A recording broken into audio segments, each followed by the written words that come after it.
President-elect Joe Biden has now won the states he has needed to officially be named the winner. There has been some reluctance in Washington, certainly at the White House, to acknowledge that that is the case. They continue to press on for recounts and legal battles. What is your reaction to the news we've seen here over the last week, as some Republicans also now calling for the president-elect to receive those intel briefings that they've not been authorized to get yet? You sit on the Intelligence Committee. What do you make of everything we've seen?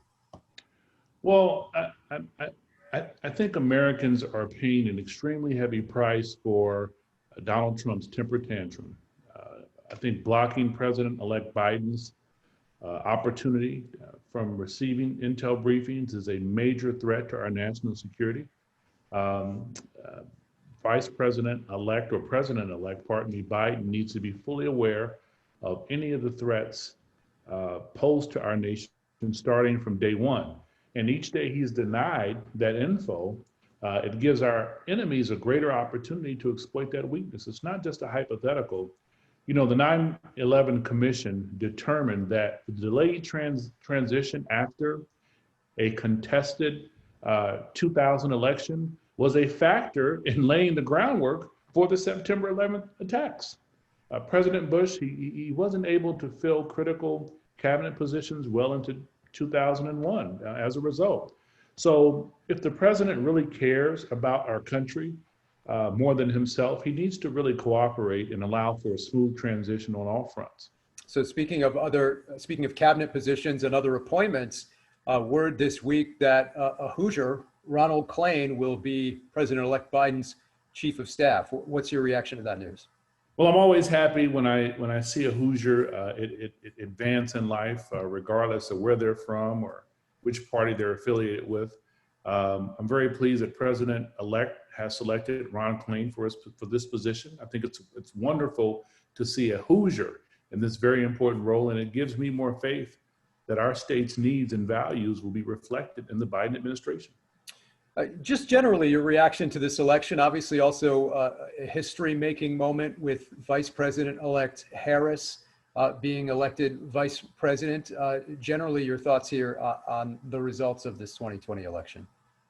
Well, I think it's very historical and it's very historic and monumental to have a Black woman as vice president and a South Asian woman as vice president.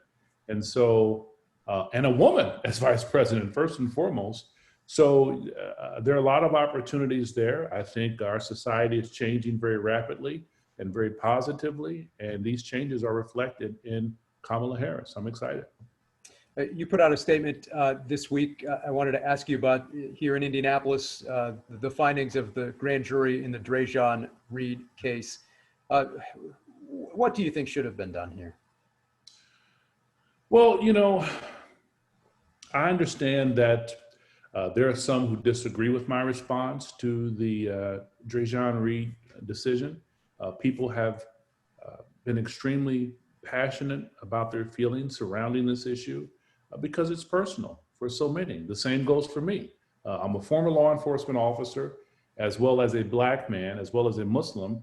I've been profiled since I was old enough to go to the store by myself. I've been put on police cars more times than I can count. I was actually arrested at the age of 17 and called out of my name. And then I became a police officer.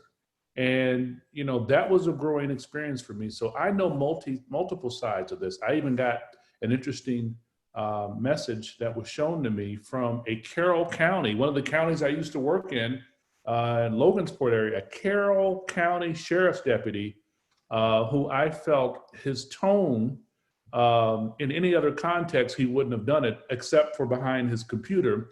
But I felt like his tone and his condescending tone was reflective and reaffirming of the fact that there has to be a recalibration in law enforcement. It starts at the police academy.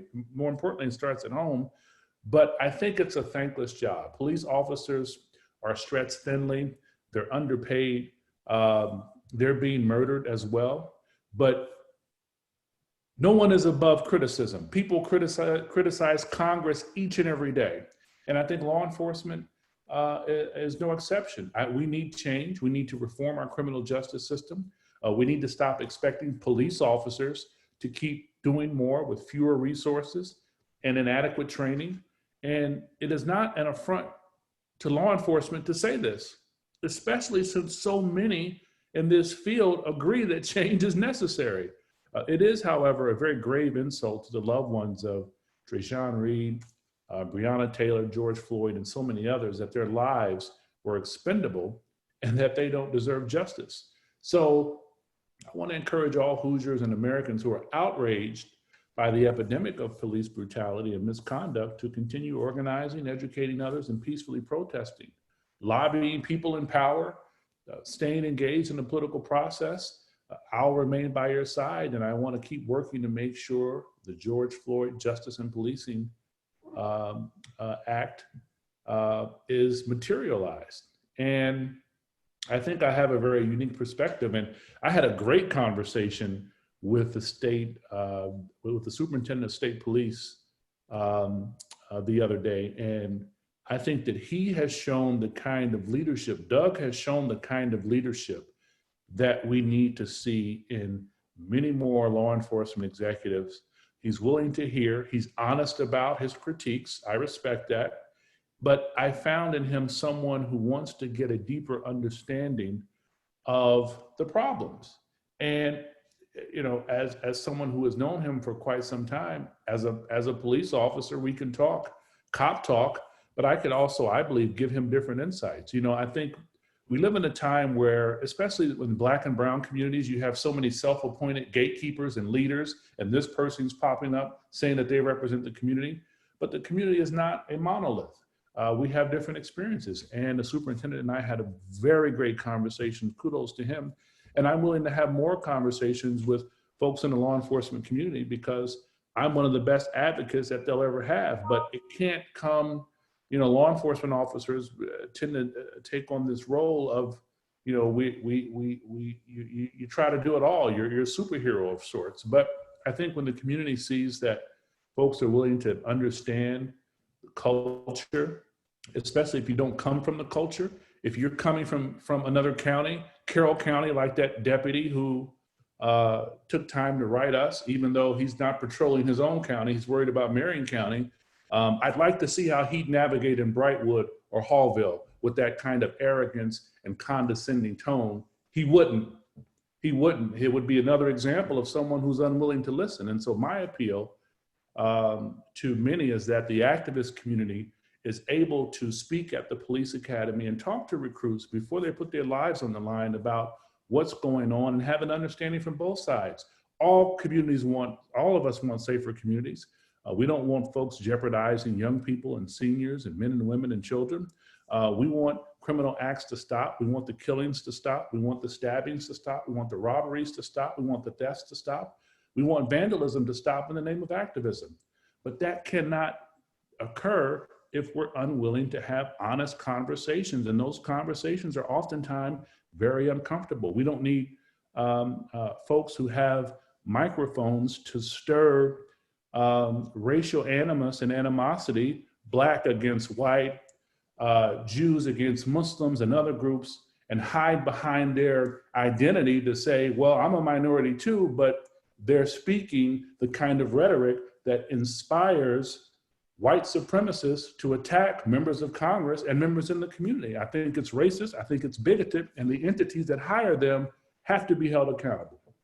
How do we bridge that gap and have these conversations when there are feelings that are so pointed and at times very raw?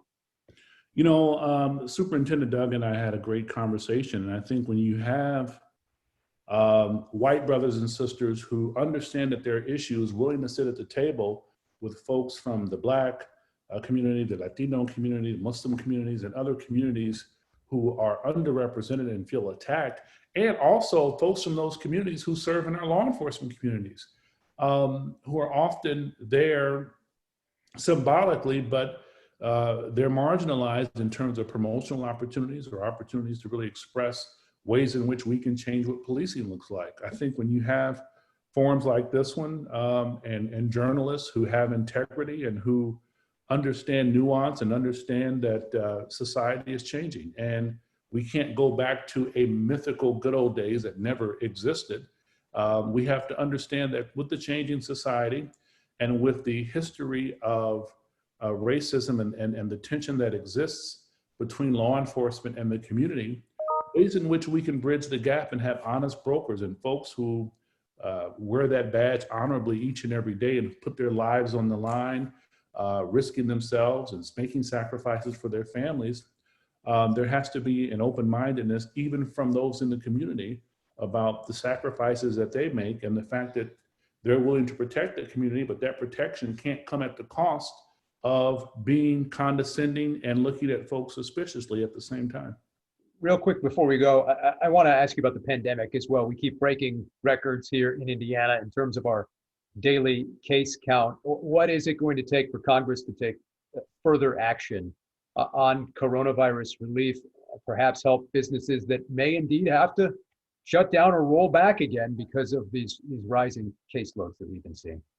Well, you know, it breaks my heart to go downtown and see businesses boarded up, even in the midst of a pandemic, as businesses are really trying to recover and really survive during this pandemic. I think we need to have an administration that believes in science, an administration that is not trying to micromanage the experts and the scientists who are part of the cabinet, but allow them to use the data, use the information, and work with health leaders like Dr. Kane and other people across the country to tell communities what to do as we work with mayors, work with our governors and members of Congress to allow Congress and the State House and city councils to empower executives and communities and NGOs to do right by taxpayers. But if you have a tyrant in office and if you have an autocrat who is tiptoeing through the tulips with our open enemies and denying the science and trivializing the expertise of folks on the ground, he's trying to silence the media, then you're not going to have any productivity. So my hope is that in the next 60 days or so, we can have honest brokering. We can have a president who is self-reflective about the missteps that he has taken to get us to this point, to make sure we don't have more deaths and more casualties. My daughter was heartbroken yesterday because she's not going to be able to come back to school.